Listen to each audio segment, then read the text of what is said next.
Hola, esta es una nueva clase de álgebra, la número 8, y en esta oportunidad comenzaremos a estudiar el tema vectores, que corresponde a la práctica número 4.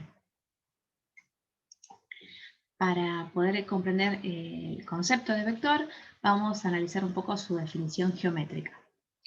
Llamaremos vector a todo segmento orientado, o flecha simplemente, definido a partir de dos puntos.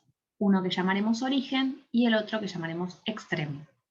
Por ejemplo, en la siguiente figura se encuentra representado el vector PQ o simplemente vamos a decir vector PQ indicándolo con esta flecha, que va desde el origen hasta el extremo. Esta es la representación gráfica, P es el punto origen y Q es el punto extremo del vector. Este objeto posee tres elementos que lo caracterizan. Posee una longitud, que más adelante llamaremos norma, posee una dirección y un sentido. La longitud representa la distancia entre el punto extremo y el punto origen, es decir, entre estos dos puntos. La dirección está dada por la recta que contiene a este segmento. Y el sentido lo indica la flecha, siendo una de las dos posibilidades que existen sobre la recta que da esa dirección. Ahora lo que vamos a ir analizando son algunas cuestiones para poder después definir algebraicamente a los vectores. Comencemos con un gráfico en el plano cartesiano. Tenemos acá el eje X, el eje Y, se definen algunos puntos y esos puntos a su vez definen vectores. Podemos reconocer el vector AB, EF, KL, IJ. Comenzamos mencionándolos desde el origen hacia el extremo. Bueno, vamos a ver que se dan algunas relaciones entre estos vectores que están representados.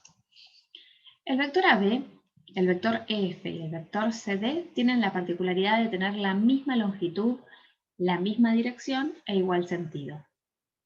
Estos vectores se llaman equivalentes y se encuentran dentro de una familia de infinitos vectores que justamente coinciden con estas tres características. Volvamos al gráfico. Estuvimos hablando del vector AB, del vector EF y del vector CD.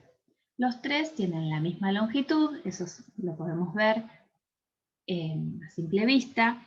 Tienen la misma dirección, es decir que las rectas que contienen a los tres vectores son paralelas y digamos que el sentido también es el mismo, ya que las tres flechas apuntan hacia arriba. Entonces, los vectores, en términos algebraicos, los vectores AB, CD y EF son en realidad el mismo vector y se pueden representar con uno solo, equivalente a ellos, que tenga origen en el origen de coordenadas. Como vimos en el gráfico, el vector AB tiene origen en el origen de coordenadas. Entonces, estos tres vectores se pueden identificar con el único par ordenado que es 2, 1 y que coincide con las coordenadas de B. Si yo miro a B, que es de los tres, que es el vector que está, vamos a decir, anclado en el origen, las coordenadas de su extremo, en este caso B, van a definir justamente el par ordenado que va a representar a todos los infinitos vectores del plano cartesiano que tengan las mismas características que estos tres, ¿no? Misma longitud, misma dirección y mismo sentido. Por lo tanto, el vector AB, CD y EF se pueden representar con el único par ordenado, es decir, se puede identificar con un único vector que lo podemos llamar vector B. El vector B se puede escribir simbólicamente así, indicando con una flecha y letra minúscula, o también se puede escribir así con sin la flecha. En este caso lo hicimos con negrita para indicar que es un vector. Este vector es el vector 2, 1, vamos a decir. Y A, B, C, D y F son el vector 2, 1. Y se dice que 2 y 1 son las coordenadas o componentes cartesianas del vector B. Y que B pertenece a lo que vamos a llamar espacio R2 porque justamente tiene dos coordenadas. Ahora bien, Este concepto de componentes va a ser fundamental para después definir a los vectores. Las componentes cartesianas de un vector cualquiera, PQ, de cualquier espacio, nosotros acá estamos trabajando con el plano cartesiano, donde representamos vectores de R2, pero si hablamos de vectores de cualquier espacio, las componentes se obtienen restando. A las coordenadas de Q, del punto extremo, se le restan las coordenadas del punto B, que es el punto origen. Bueno, recién pudimos identificar las componentes de CD y EF a través del vector AB, ya que vimos que estaba anclado en el origen, y las coordenadas de su punto extremo definían las componentes de los tres vectores.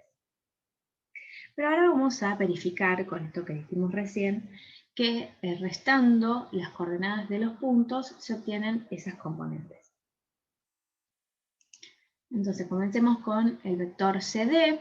C tiene coordenadas, perdón, D tiene coordenadas 1, 3 y C tiene coordenadas -1, 2.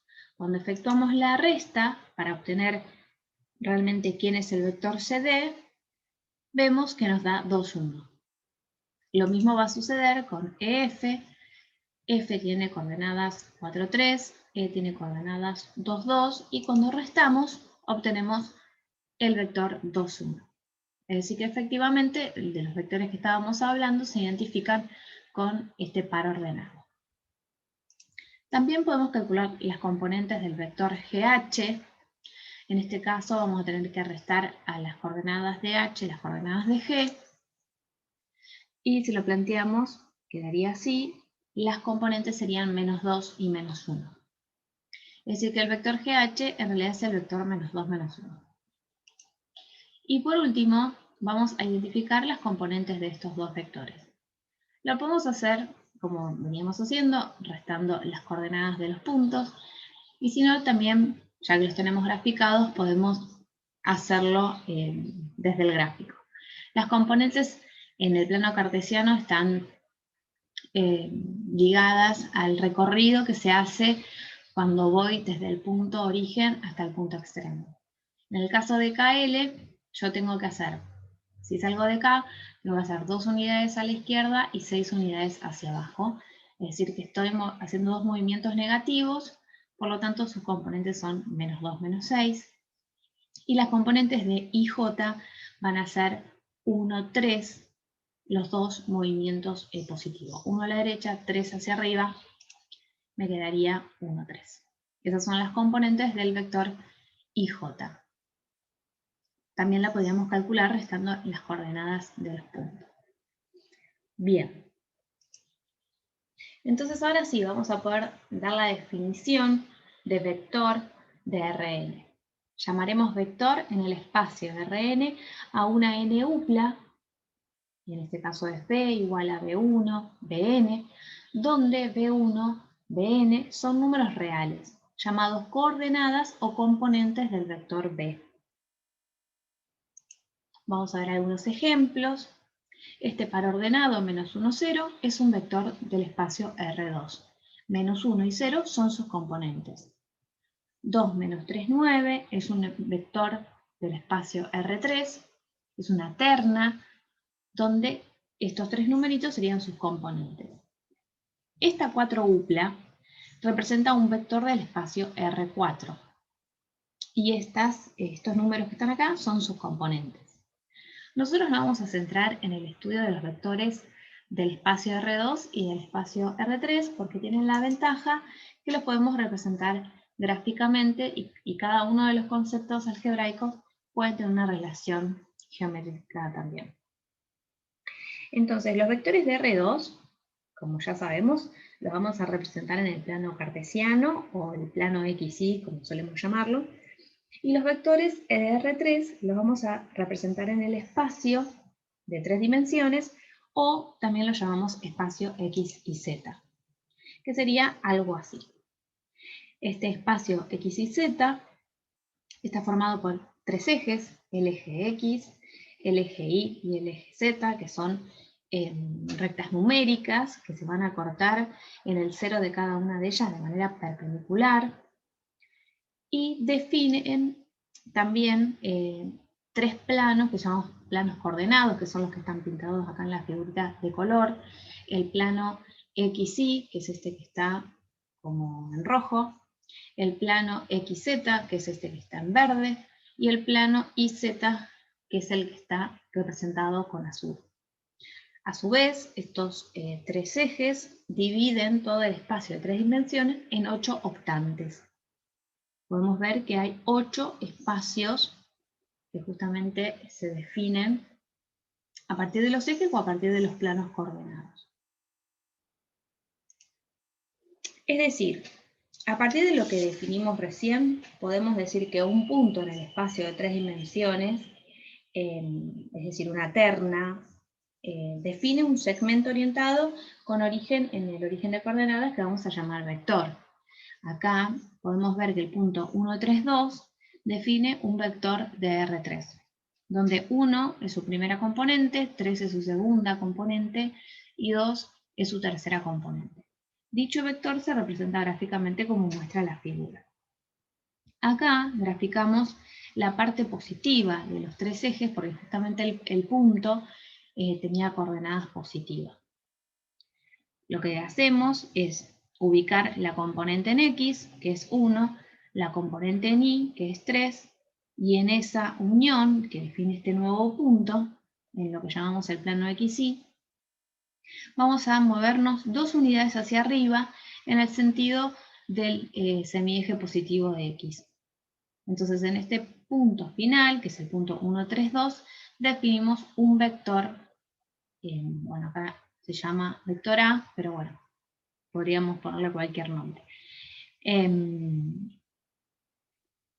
Para poder graficar en 3 dimensiones, cosa que no es muy sencillo, podemos acompañar la lectura del apunte que está en la sección de archivos que se llama gráficos de R3 realizados en una hoja. Bien, vamos a ver otro ejemplo. Acá tenemos un vector B que está definido como 2, 3, menos 1, ¿no? Es un vector de R3 nuevamente, donde 2 es su primera componente, 3 es su segunda componente y menos 1 es su tercera componente. Observe en su representación gráfica que el vector ya no se encuentra en el primer octante, sino que se encuentra en el octante de abajo. ¿Por qué señalamos esto? Porque recién, volviendo al gráfico anterior, como todas las coordenadas eran positivas, entonces lo que decimos es que el punto se encuentra en el primer octante. Y en realidad va a ser el único octante que podemos identificar. No es como en el plano cartesiano donde podíamos identificar los cuadrantes como primero, segundo, tercero y cuarto cuadrante. Acá solamente identificamos el primer cuadrante, el primer octante. Pero en este caso el vector no tiene las 3 componentes positivas. Hay una que es la componente en Z, que es negativa, por lo tanto no estaría ubicado en el primer octante, sino justamente en el octante de abajo. Porque al ubicar la componente en X, que es 2, la componente en Y, que es 3, y desde ese punto bajar una unidad, ya estaría en otro octante, en el octante de abajo. Y en este punto se define el vector que llamamos B. Bueno, vamos a seguir trabajando características de los vectores, características que son geométricas, pero que también se pueden definir a partir de lo algebraico. Dos vectores se dicen opuestos si tienen igual longitud, igual dirección, pero distinto sentido. Esto algebraicamente lo vamos a reconocer porque las componentes de los vectores van a ser opuestas. Si volvemos al dibujo original, los vectores AB y GH son opuestos. Calculamos las componentes de AB, nos había dado 2, 1, y las de GH eran menos 2, menos 1. Lo que podíamos ver justamente en el dibujo es que estos dos vectores tenían la misma longitud, la misma dirección, porque estaban contenidos en rectas paralelas, pero tienen distinto sentido, o sea que la flecha apunta para distinto lugar. La notación que vamos a usar es para indicar que un vector es opuesto a otro, vamos a usar el signo menos. Acá podríamos escribir que el vector AB es igual a menos el vector GH, o si al vector B lo identificamos con el vector B corta, entonces al vector GH lo vamos a identificar con menos B corta. También podemos observar dos vectores particulares que son los vectores IJ y KL que tienen la misma dirección. Es decir, que las rectas que los contienen son paralelas. En ese caso se dice que los vectores son paralelos.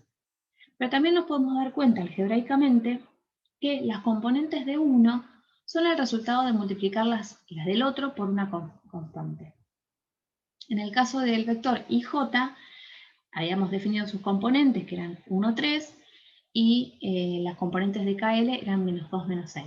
Si observamos, las componentes de KL se pueden obtener multiplicando por menos 2 cada una de las componentes de IJ. Esto nos daría la pauta de que los vectores, por más que no los veamos en el gráfico, podríamos afirmar que son paralelos. Bien, y para ir cerrando, hacemos unas observaciones en general para cualquier espacio de Rn. Dos vectores son opuestos y son componentes que se corresponden, son opuestas, eso para cualquier espacio. Acá recién vimos ejemplos de R2, pero ahora vamos a ver un ejemplo de R3. Tenemos el vector B, definido como menos 1, 2, 9, y el vector W, definido como 1, menos 2, menos 9. Se observa efectivamente que las componentes que se corresponden son opuestas. Es decir, que B y W son vectores opuestos. También dos vectores son paralelos si las componentes que se corresponden son proporcionales, en cualquier espacio. Entonces, tomando un ejemplo de R3, vemos que B y W son paralelos. Si observamos, las coordenadas de W se obtienen multiplicando por menos 4 las coordenadas de B. Y en particular, dos vectores que son opuestos van a ser paralelos, porque justamente la constante que multiplica las componentes es menos 1. Y también un vector es paralelo a sí mismo. Entonces la constante que multiplica, en este caso, va a ser 1. En el próximo video vamos a seguir trabajando con los vectores a partir de las definiciones de sus operaciones. En este caso, algunas cosas que ya dijimos en este video las vamos a redefinir a partir del desarrollo de las operaciones.